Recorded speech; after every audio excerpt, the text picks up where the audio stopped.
We follow many calendars in this church, and for that reason, things sometimes seem a little different than they might in other places. Nosotros usamos muchos diferentes calendarios en esta iglesia, y por esta razón la situación aquí es un poquito peculiar. Y hoy nosotros vamos a usar el calendario de la iglesia cristiana. Y nosotros vamos a celebrar el hecho de que este domingo es el 21º domingo de la temporada después de Pentecostés. Y por eso hemos leído la escritura que ustedes han escuchado, y también voy a leer otro pasaje del profeta Jeremías. So we follow different calendars, and today we're going to be using that church calendar that we call the lectionary, which assigns us different readings for each Sunday of the year. And you've already heard the passage out of Luke that was read a few moments ago. That is assigned for today. And now I'm going to read a passage out of Jeremiah the prophet that is also assigned for this day. So I'm going to invite us to move forward. Thank you. Hear the word of God. These are the words of the letter that the prophet Jeremiah sent from Jerusalem to the remaining elders among the exiles, and to the priests, the prophets, and all the people whom Nebuchadnezzar had taken into exile from Jerusalem to Babylon. Thus says the sovereign God of hosts, the God of Israel, to all the exiles whom I have sent into exile from Jerusalem to Babylon: build houses and live in them. Plant gardens and eat what they produce. Take wives and husbands and have sons and daughters. Take wives for your sons and give your daughters in marriage, that they may bear sons and daughters.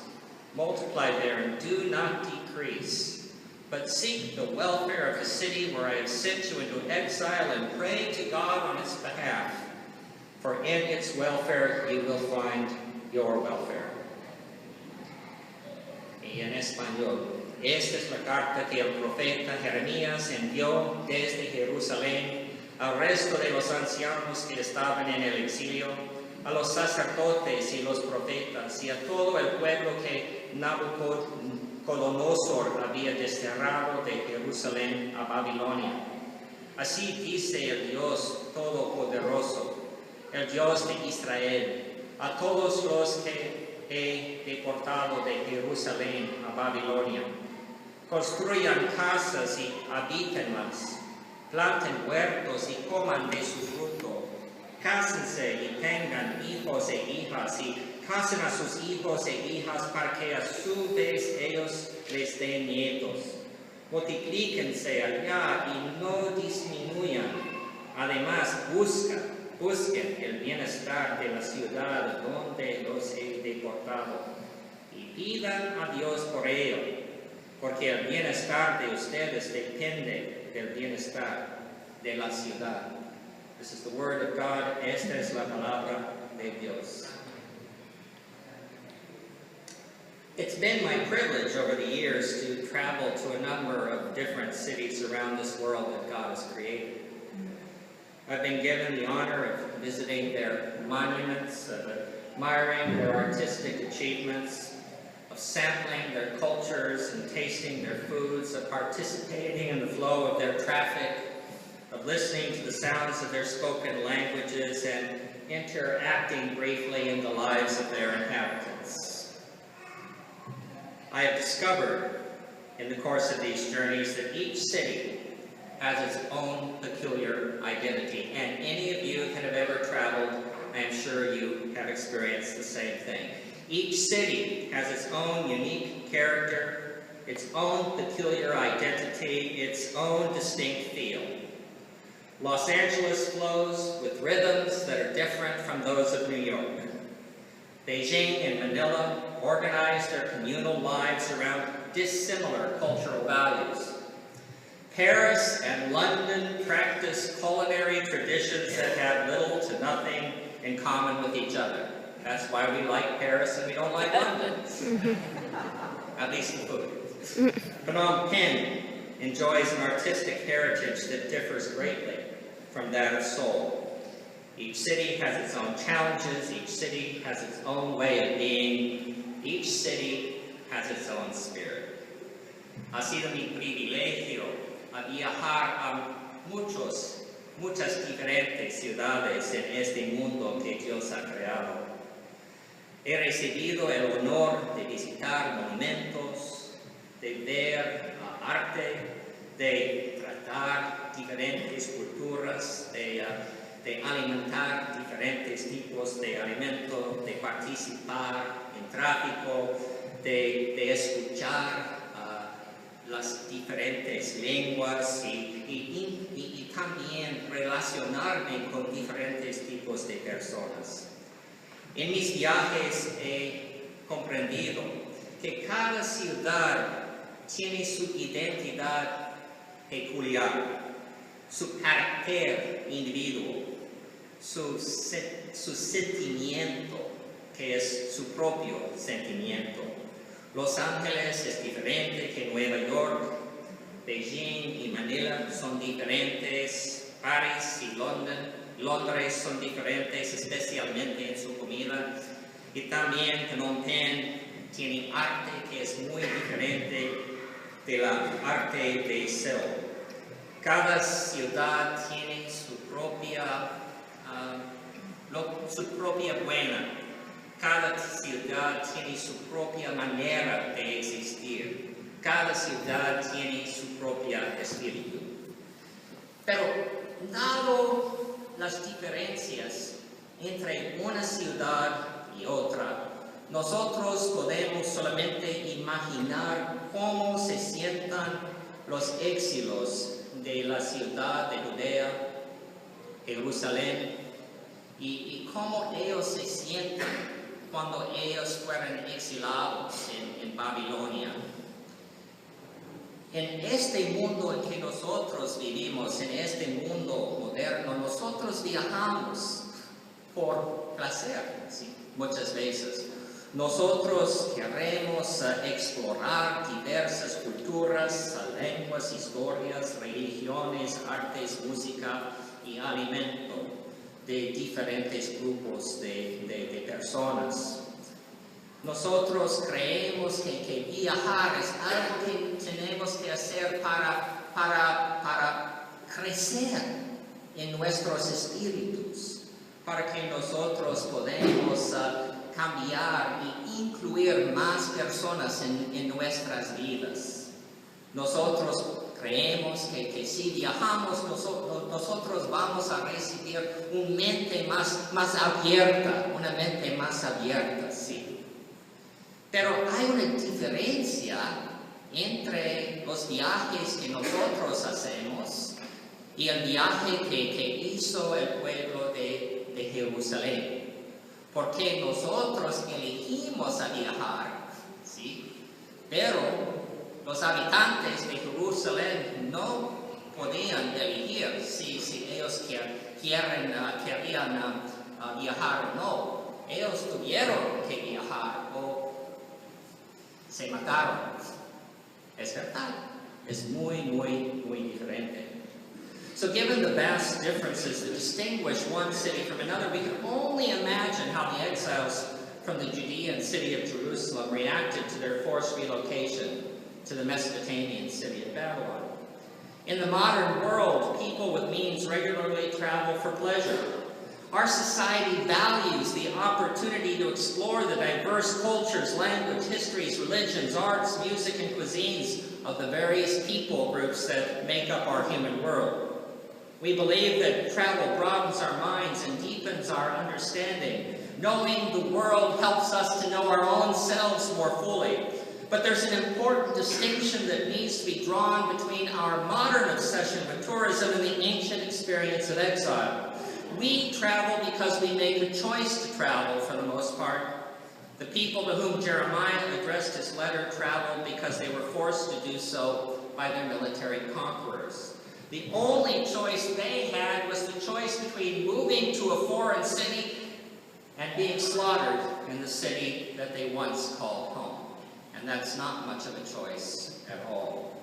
And we all know that the Judeans were not the only people who were forced to have this kind of experience. We hear about the Trail of Tears of the Navajo people as they were forced to move from the east to Oklahoma and then from Oklahoma all the way to Arizona. We hear about the African Americans whose ancestors were enslaved in Africa and forced to take the cruel Middle Passage across the ocean to become slaves here in the United States.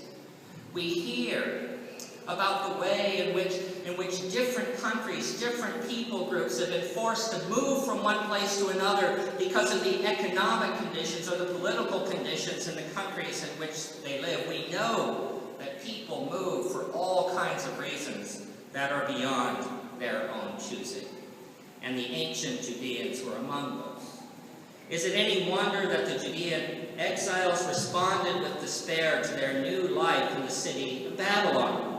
How could they enjoy the cosmopolitan delights of the imperial capital when all they could think about was the beloved city from which they had been so violently wrenched? In their desperation, they grasped at the remotest possibility for hope. They raised their prayers to God, and they anxiously scanned the horizon for a divine Savior who will rescue them from their captivity. They anxiously look for a Savior who will rescue them from the Babylonians and punish the Babylonians for their arrogance in assaulting God's people and their ruthlessness in destroying God's sacred city. It's no wonder that the Israelites turned to violence as their response to what the Babylonians have done. Many people throughout history have always done the same. So listen once again to the cries of the exiles in Psalm 137. Daughter Babylon, you destroyer. By the way, if you don't want to hear some awful things, cover your ears. There are awful things in the Bible. Daughter Babylon, you destroyer. A blessing on the one who pays you back the very deed you did to us. A blessing on the one who seizes your children and smashes them against the rock. Los exilios supieron nada con la excepción de desesperación. Ellos se sentaban desesperación en sus seres, y en su desesperación los exilios trataban de encontrar esperanza. Ellos buscaban un Salvador que va a salvarles y que va a castigar a las personas de Babilonia. Y no es algo, no es una sorpresa que los israelitos, que los judeos trataban de usar violencia contra las personas de Babilonia. La escritura continúa. Hija de Babilonia, que has de ser destruida, dichoso el que te haga pagar por todo lo que nos has hecho. Dichoso el que agarre a tus pequeños y los estrelle contra las rocas. Muy horrible. It's hard to listen to these words, and we're rightfully shocked at the image of innocent children being smashed against a rock. But what might we say under circumstances similar to those of the Judeans who read and recited this poem from their place of oppression and exile? Can we understand the rage that motivates their hatred of all Babylonians, even Babylonian children? I'm going to ask you to go to the next slide, beyond the scripture readings. There you are. In the killing fields outside Phnom Penh, there grows a tree.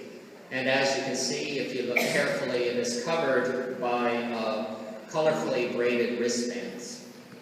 This tree is called the killing tree because those who did the dirty work of executing the Cambodian government's enemies during the late 1970s and early 1980s used it to bash in the heads of their victims' children.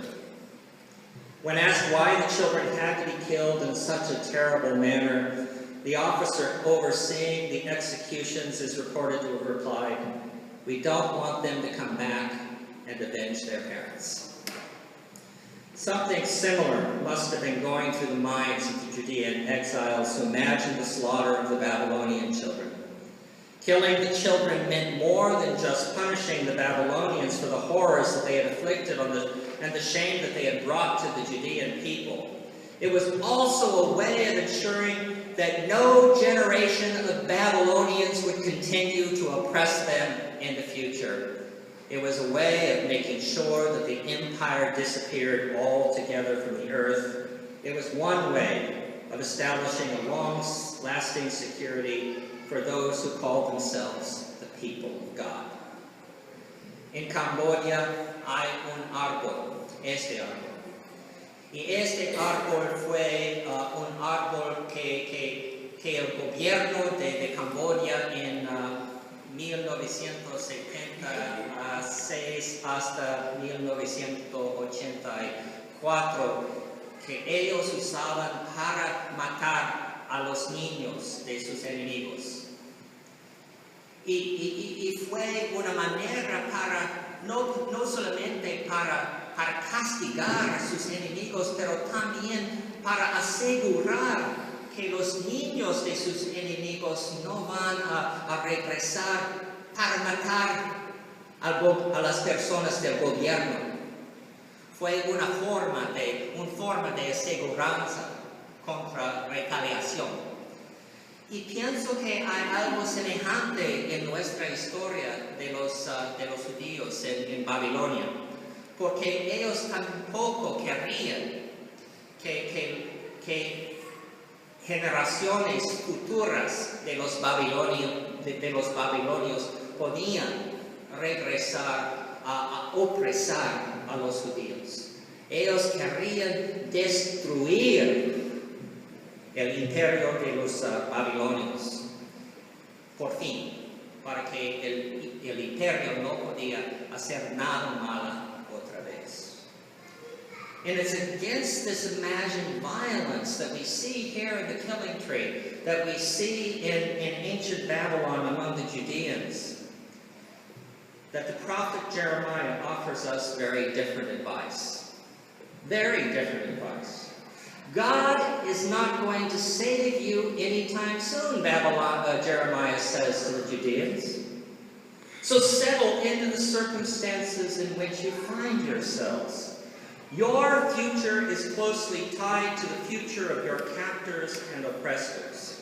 And if they do well, then you will do well. Therefore, seek the welfare of the city where I have sent you into exile and pray to God on its behalf. Jeremiah recognizes what the poet of Psalm 137 does not. For that matter, he recognizes what the leaders of the Babylonian Empire do not. Jeremiah understands the deep connection that binds the people of this earth together as children of a single God. Both oppressor and oppressed take part in an economy of spirit in which the welfare of the one is closely linked to the welfare of the other. And that is why violence spurs more violence. Greed begets more greed. Hatred leads to more hatred. Fear produces more fear. And through it all, insecurity multiplies beyond our capacity to imagine. What Jeremiah understands that others don't is that each of us has the power to stop the unstoppable spiral of violence and insecurity. It only takes one person, it only takes one nation to choose the way of prayer over the way of retaliation. And it is this courageous choice alone that offers the possibility for real and lasting change in our world. And we know that is what Gandhi and Martin Luther King Jr. told us. It only takes one to stop the cycle of violence. Some people might call that naive. They do call that naive. And yet, one thing we know after 6 millennia of human history is that you cannot stop violence with more violence. It hasn't worked for 6,000 years, and it's not going to work for the next 6,000 years. Why can't we get that through our thick skulls? Why not try something new, even if it looks naive? Why not? That's the question that Jeremiah is inviting us to ask ourselves. If the way of violence doesn't work, why not try the way of nonviolence for a change? To pray for the well-being of Babylon is more than a matter of hoping for material and economic blessing. It's also a way of envisioning and working towards spiritual and moral change. And so this is not just a prayer that ought to be limited to those who experience oppression at the hands of the other. It's also a prayer that somehow, some way, the oppressor has to learn how to pray. To pray for the welfare of the city where God has sent us is to pray for the well-being of all who live and work and suffer and struggle and learn and laugh and dream and cry and dry in the context of this city. It is to recognize that the welfare of the wealthy depends on the welfare of the poor. It is to recognize that the welfare of the sober depends on the welfare of the addicted. That the welfare of the criminal is connected to the welfare of the crime victim. That the welfare of the citizen is intimately tied to the welfare of the immigrant. That the welfare of straight people is joined to the welfare of those who are lesbian, gay, bisexual, and transgender. And that the welfare of those who are white cannot be separated from the welfare of those who are black or brown. It is to recognize that the welfare of those of us who are European Americans cannot be separated from the welfare of the people that our ancestors found here when they landed on the shores of this nation. And to the extent that we think that we can continue to make these kind of separations, we are not participating in God's beloved community. In fact, to the extent that we think we can continue to make these kinds of separations, we continue to promote the kind of world that allows killing trees to exist. That is what we are up against. And so Jeremiah is asking us to do something brave and something courageous. He's asking us to put our very lives and minds and hearts and fortunes at risk for the sake of creating a different kind of world than the world in which we've always lived. To be a Christian, to be a follower of Jesus Christ, is not just about sitting in church on Sunday. It's not even about standing behind a pulpit and preaching a sermon every Sunday. It is about living in this world in a radically transformed way, seeing the face of every person on the bus or on the street, on the airplane, in school, at work, the face of someone who has been created in the image of God, and recognizing at a deep, deep, deep level that I am connected to that person in a way that I've never before been able to understand. Now, it's hard in the current climate of suspicion that we have in this country and around the world, that to claim that where we begin is to pray for the welfare of the city, but I don't expect miracles. You know, I hardly expect the heart of any congressperson or any senator to be changed. But what I would like to see is for our congresspeople and our senators and our presidents and our kings and our parliamentarians to begin to open themselves up to something greater than themselves, to begin to see a whole that they've never before been able to see, so that when they make those decisions that affect other people's lives, they can begin to put it into the broader context of working for the welfare of the city in which God has sent them. Nosotros tenemos que comprender que Jesucristo nos ha llamado a una diferente manera de existir en nuestro mundo. Nosotros hemos vivido en este mundo con mucha violencia hasta el comienzo de nuestra existencia como una especie. Pero la violencia no ha trabajado y nuestro mundo ahorita continúa como un mundo muy malo en muchas maneras. Y por eso Jesucristo invita a ver el rostro de Dios en cada persona que nosotros encontramos, para que nosotros podamos tratar algo nuevo, para que nosotros podamos rezar para el bienestar de cada persona que nosotros encontramos. Y nuestros rezos no van a cambiar todo, pero nuestros rezos pueden cambiar a nosotros mismos. Y cuando nosotros mismos cambiamos, nosotros podemos participar en un movimiento grande para cambiar nuestro mundo. Este es el mensaje del profeta Jeremías. Si nosotros no vivimos en una manera diferente, nosotros vamos a continuar a tener árboles de matar a los niños, porque este es algo muy común en un mundo de violencia. Es triste, pero es verdad. Cristo imagina algo nuevo para nosotros. Y ojalá que hoy podamos comenzar a orar para el bienestar de nuestra ciudad en toda su diversidad. Toda su diversidad. Amén. Amén.